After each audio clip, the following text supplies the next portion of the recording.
गरीब की उड़ान। एक गांव था। उस गांव में एक विधवा औरत और उसका बेटा रहता था।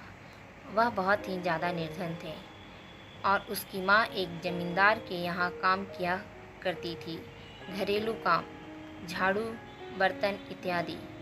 और बेटा माँ के साथ उस जमींदार के यहाँ जाता था, माँ का हाथ बटाया करता था और उसके यहाँ पर आया हुआ अखबार रोज़ पढ़ा करता था।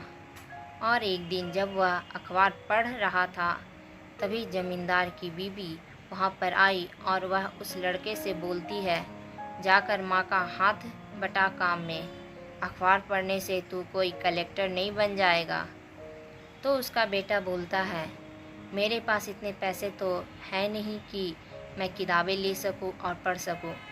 बस मैं जितना पढ़ता हूं आपके यहाँ आकर इस अखबार में पढ़ता हूं और मुझे जितना ज्ञान मिलता है इस अखबार से मिलता है।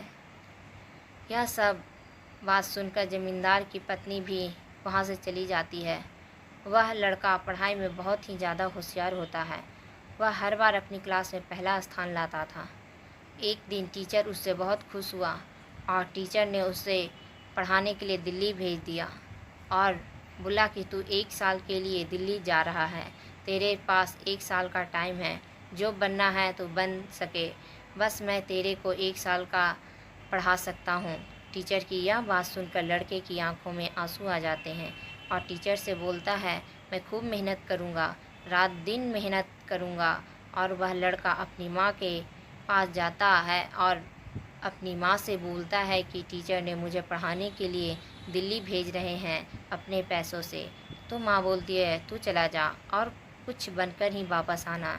लड़का सामान लेकर अगली सुबह दिल्ली निकल जाता है। दिल्ली पहुंचकर खूब मेहनत करता है, रात दिन पढ़ाई करता है, लाइब्रेरी में जाकर 5 घंटे पढ़ाई करता है और रात दिन यही सोचता है, मुझे यह पेपर किसी भी तरीके से निकालना है, नहीं तो अगली साल मुझे कौन पढ़ा रहा होगा और मैं कुछ नहीं कर पाऊँगा। वहाँ पर खूब मन लगाकर पढ़ाई करता है। वह दिन आ गया। यह दिन उसे एग्ज़ाम देने जाना था।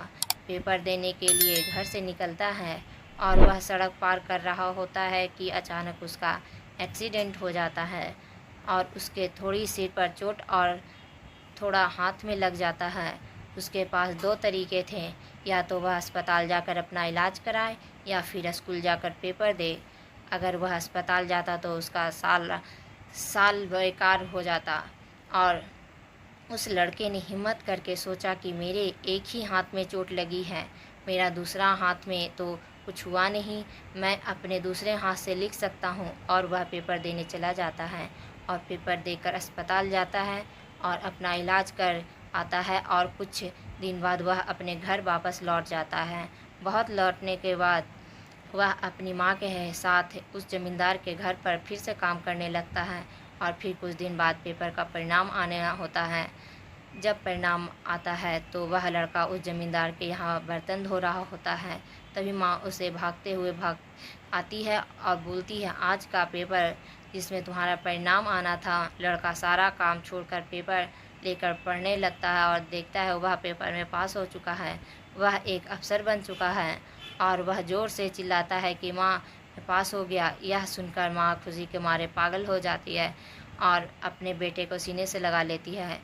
यह बात सुनकर जमींदार और पत्नी हैरान हो जाते हैं और वह भी खुश होते हैं और बोलते हैं, जो आसान नहीं था वह तुमने कर दिखाया। सीख, हम सबको यह शिक्षा मिलती है कि कोई भी काम में कोई भी लक्ष्य छोटा नहीं होता, बस उसके बनने के लिए हुनर होना चाहिए और लगन होनी चाहिए और हमें हार नहीं माननी चाहिए।